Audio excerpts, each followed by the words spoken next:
Kalena dhammat sawanang etamang kalamuttamang. Dhamma in English 2014 dan 2015 versi bahasa Indonesia. Sebuah koleksi ceramah Dhamma berlokasi di Chula Dhammasala Khao Chion, Wat Yanasangwararam, Chonburi, oleh Pra Ajahn Suchat Abhijato.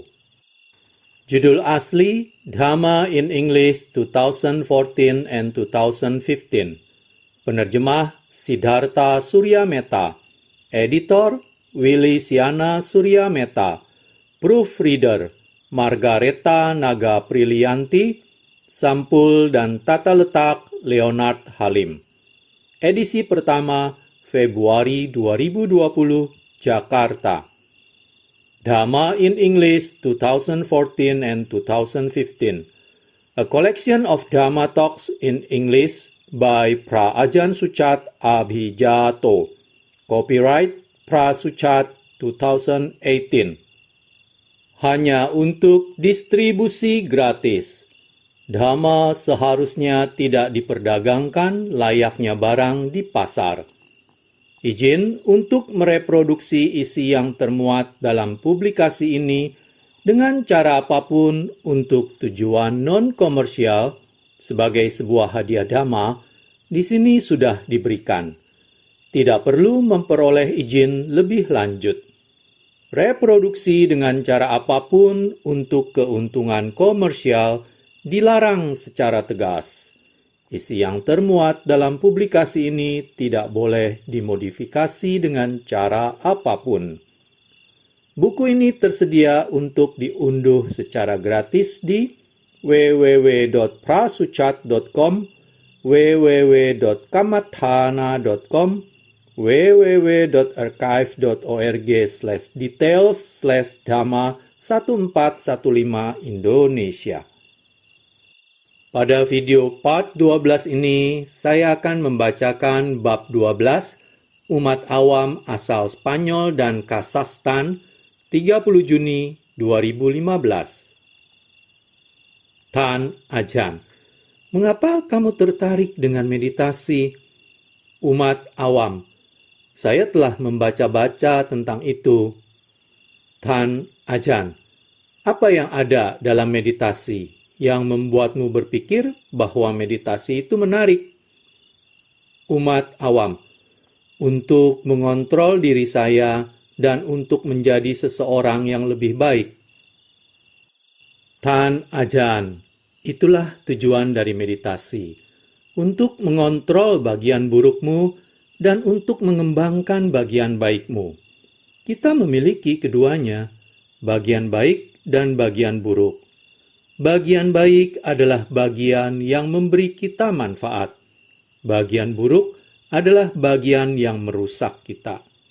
Jadi, apa yang kamu mau lakukan adalah memiliki sebuah mekanisme kontrol kerusakan dengan mengontrol bagian yang buruk.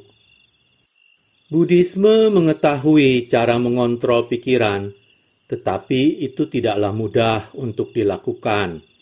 Karena pikiran adalah seperti seekor kuda liar. Sangatlah sulit untuk menjinakkan seekor kuda liar. Dibutuhkan kegigihan, kesabaran, dan ketekunan. Tetapi itu tidaklah mustahil. Itu memerlukan waktu saja. Kunci untuk sukses dalam mengontrol pikiranmu adalah untuk mampu membangun sebuah pengontrol di dalam pikiran. Pengontrol di dalam pikiran yang kamu harus dirikan disebut perhatian. Perhatian adalah membawa pikiranmu berdiam di saat ini dan menghentikan pikiran agar tidak mengembara kemana-mana. Menghentikan pikiran agar tidak pergi ke masa lalu atau ke masa depan. Kamu mencoba untuk memaku pikiran itu di saat ini. Agar mampu melakukannya, kamu memerlukan suatu objek untuk menjangkarkan pikiranmu. Kamu dapat menggunakan sebuah mantra, sebuah kata yang kamu dapat ulangi di sepanjang waktu, di sepanjang hari jika memungkinkan. Di dalam Buddhisme, kita menggunakan nama dari Buddha. Kita mengulangi nama beliau, Buddho, Buddho, Buddho. Jika kamu dapat merapalkan ini, itu dapat menghentikan pikiranmu agar tidak pergi ke sana-sini. Namun, merapalkan mantra tidaklah mudah, karena kamu mungkin hanya mampu melakukannya selama beberapa detik, dan kemudian kamu akan mulai berpikir lagi. Namun, jika kamu dapat bertekun, akhirnya kamu dapat menghentikan pikiranmu agar tidak mengembara. Jika kamu dapat menghentikan pikiranmu agar tidak mengembara atau berpikir, kamu dapat menghentikan pikiranmu agar tidak melakukan hal-hal buruk. Segala hal mulai dari pikiran. Kamu harus terlebih dahulu memikirkan apakah akan melakukan hal-hal baik atau hal-hal buruk. Setelah kamu memikirkannya, kemudian kamu dapat mengarahkan tubuhmu untuk melakukan hal-hal yang kamu mau lakukan. Sebagai contoh, jika kamu mau minum-minum, maka kamu menyuruh tubuhmu untuk membeli sebotol bir. Jika kamu memiliki sebuah pengontrol, kamu dapat menghentikan tindakanmu dengan merapalkan Buddho, Buddho, Buddho. Jika kamu dapat melakukan ini selama beberapa waktu, kamu akan melupakan pemikiran-pemikiran untuk minum bir. Namun, melakukan ini tidaklah cukup. Ini hanyalah sebuah permulaan. Begitu kamu dapat menghentikan pikiranmu agar tidak melakukan hal-hal buruk, kamu memerlukan langkah selanjutnya, yaitu mengajari pikiran logika di baliknya. Alasan mengapa kamu seharusnya tidak melakukan hal-hal buruk. Kamu mengajari pikiran bahwa jika kamu melakukan hal-hal buruk, kamu sedang menyakiti dirimu sendiri.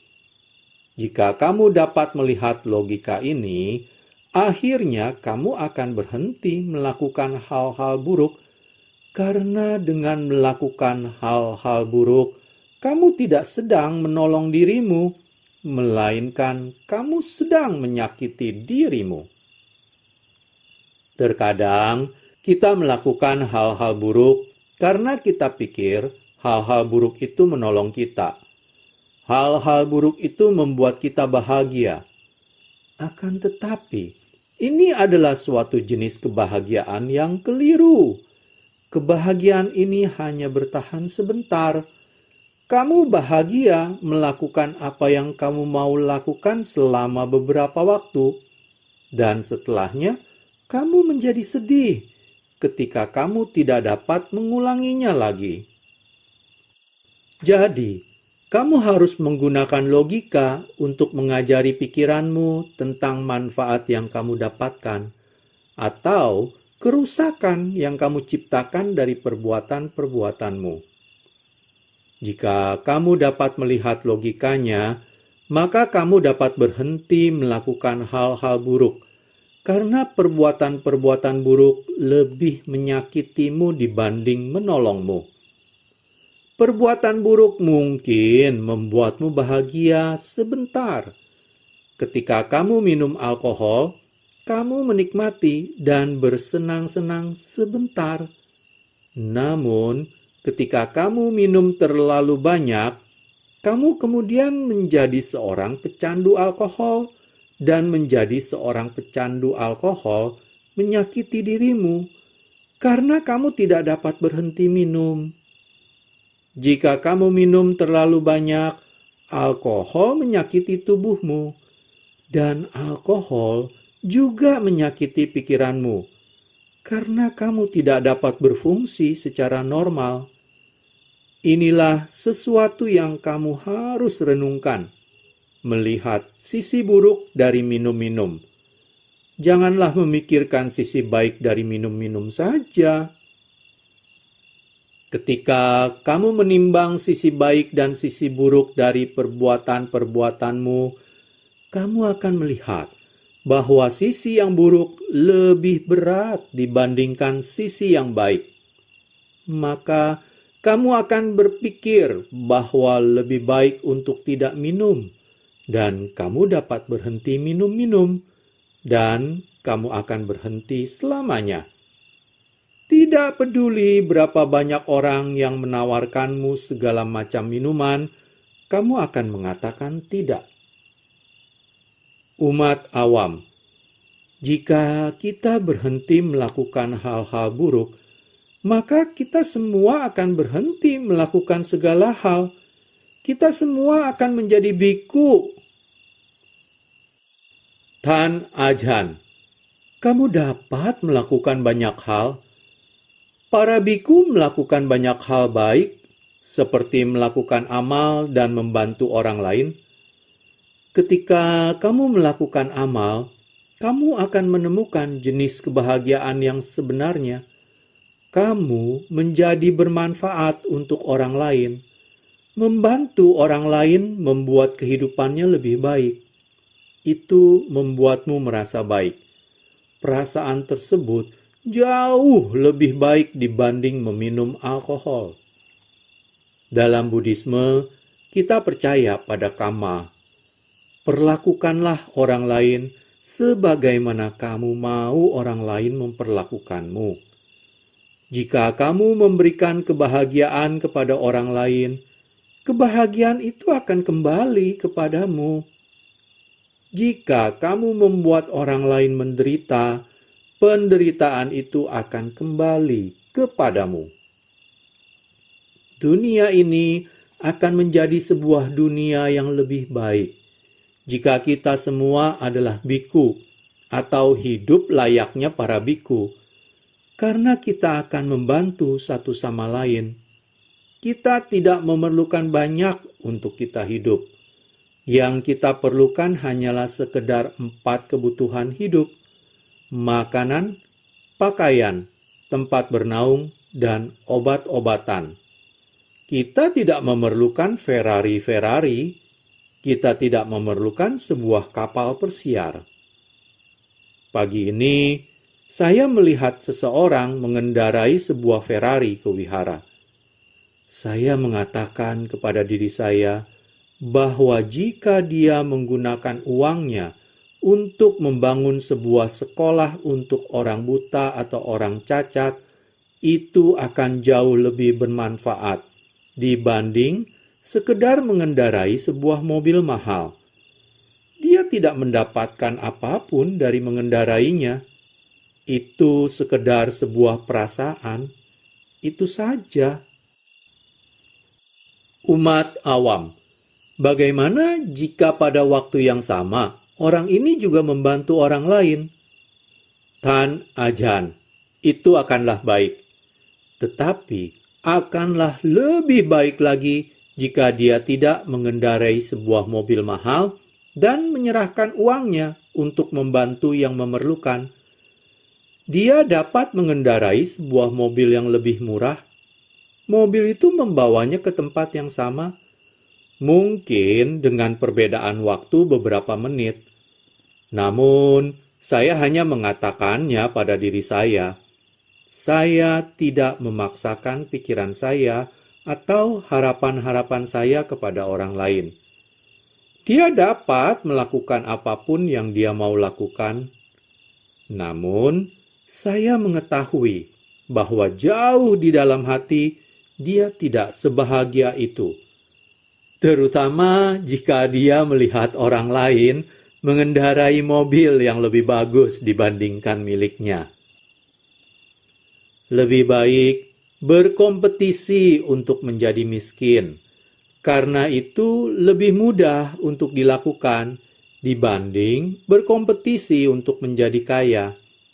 Dan karena akan selalu ada orang lain yang lebih kaya dibandingkan kamu. Buddha mengajari para biku untuk hidup layaknya seorang yang miskin. Beliau memberitahu kami untuk memiliki hanya 3 potong jubah, makan sekali sehari, dan memiliki sebuah tempat yang melindungi kami dari hujan dan matahari. Itu saja yang kita perlukan. Apa yang kita benar-benar perlukan adalah sebuah pikiran yang damai. Umat awam.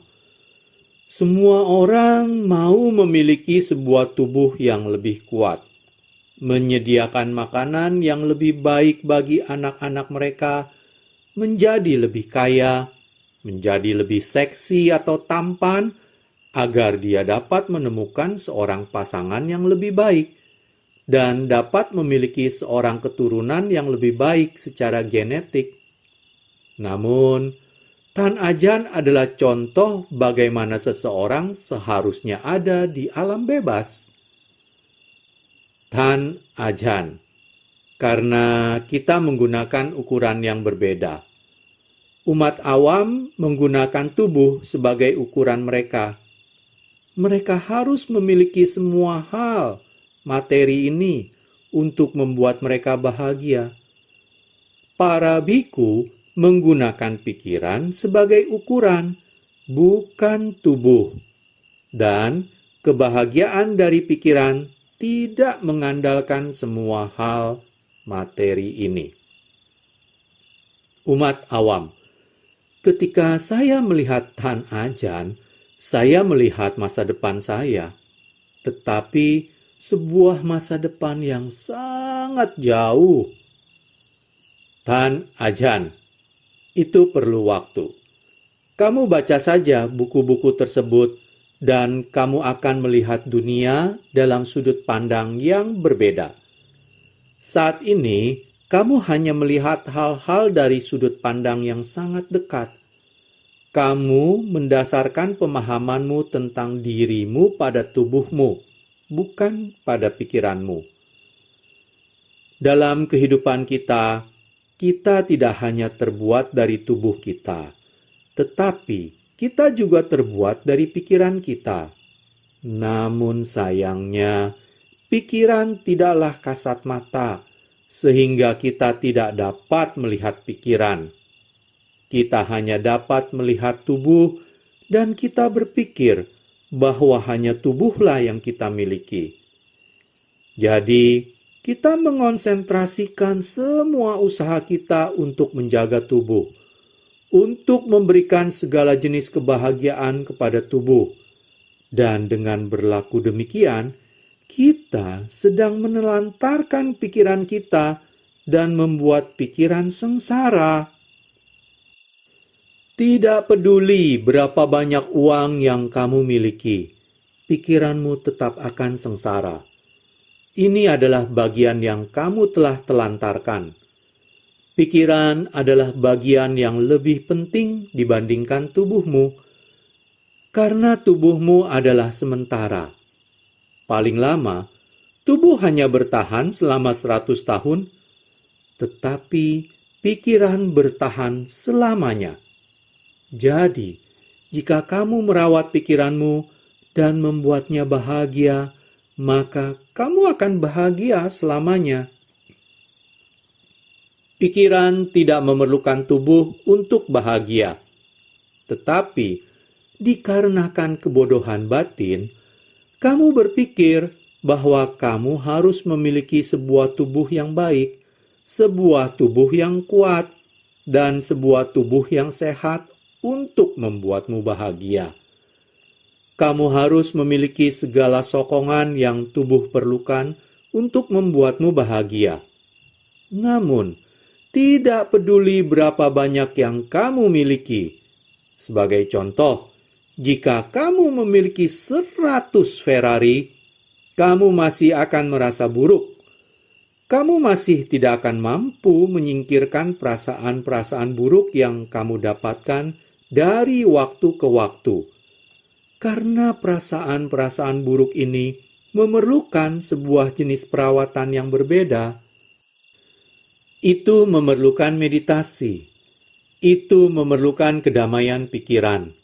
Dan dalam rangka untuk menjadi damai, kamu harus melepaskan segala hal.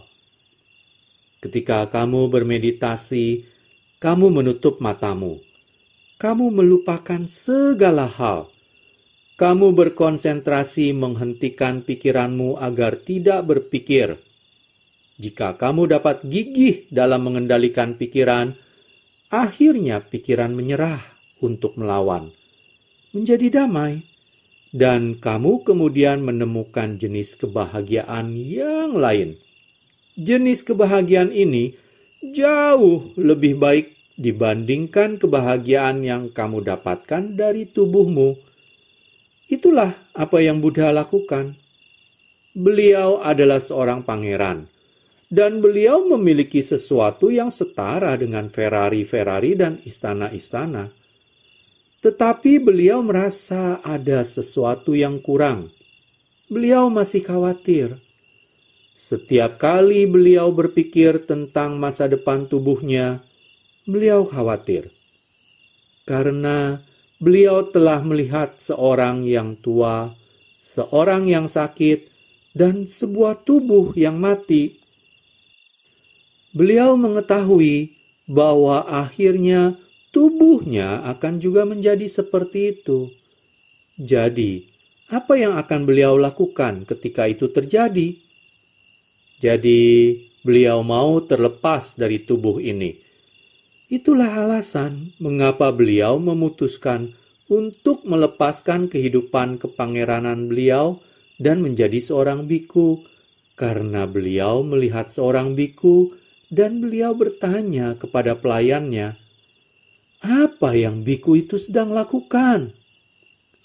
Beliau diberitahu bahwa biku tersebut sedang mencari kedamaian pikiran, mencari jalan keluar dari menjadi tua, menjadi sakit, dan mati. Jadi, Buddha juga mau menemukan solusi tersebut.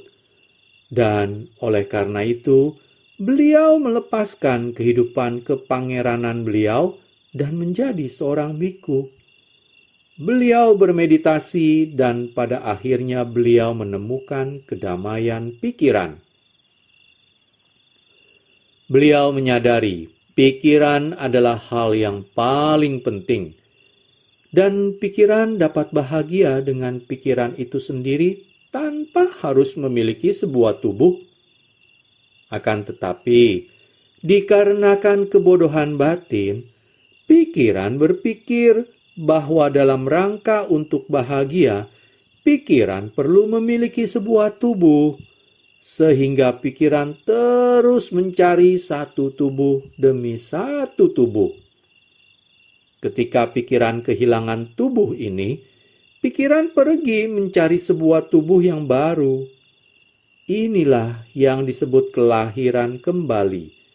Pikiran yang memasuki berbagai tubuh itu adalah pikiran yang sama. Layaknya seorang pengemudi mengendarai mobil-mobil yang berbeda. Kamu mengendarai sebuah mobil, dan ketika mobil tersebut menjadi usang, dan ketika kamu tidak dapat memperbaikinya lagi, kamu entah menjualnya atau membuangnya, dan kamu membeli sebuah mobil yang baru. Si pengemudi masihlah pengemudi yang sama. Sama halnya, pikirannya adalah pikiran yang sama. Pikiran sekedar terus berganti tubuh. Umat awam, masalahnya dengan kami, orang-orang Eropa, adalah sejak kita masih kanak-kanak, kita diajarkan untuk melakukan lebih banyak hal, menjadi kreatif, menjadi lebih produktif. Setelah 30 atau 40 tahun kehidupan, kita diberitahu bahwa kita akan memahami kehidupan dari yang kita lakukan. Tan Ajahn, alasan kamu melakukan semua hal ini adalah karena kamu sedang mencari kebahagiaan. Kamu mau bahagia, dan kamu berpikir dengan melakukan hal-hal ini, kamu akan bahagia. Orang-orang dinilai berdasarkan 3 hal: egonya sendiri, kreativitasnya, dan harga dirinya. Ada dua pendekatan terhadap kehidupan, dengan melakukan atau dengan tidak melakukan. Menemukan kebahagiaan dengan tidak melakukan apa-apa adalah lebih mudah. Kamu sekedar duduk. Kamu tidak memerlukan apapun untuk bahagia. Kamu tidak harus memiliki apapun. Tidak ada mobil-mobil, tidak ada rumah-rumah besar, tidak ada apa-apa. Jika kamu dapat melakukannya, mengapa tidak? Itu lebih mudah dibanding harus melakukan begitu banyak hal, harus bekerja begitu keras, atau harus bekerja 7 hari seminggu, 10 jam sehari dalam rangka untuk membeli sebuah Ferrari. Setidaknya, kamu telah datang ke sini dan melihat bahwa ada sisi lain yang berbeda dari kehidupan. Saya dahulu seperti kamu. Saya pergi ke sekolah dan belajar untuk menjadi seorang insinyur.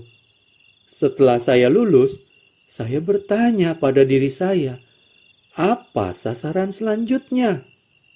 Mencari sebuah pekerjaan. Setelah memiliki sebuah pekerjaan, apa sasaran selanjutnya? Membuat diri saya lebih kaya, lebih baik. Jadi, saya dahulu persis seperti kamu. Saya terus mengejar sasaran demi sasaran.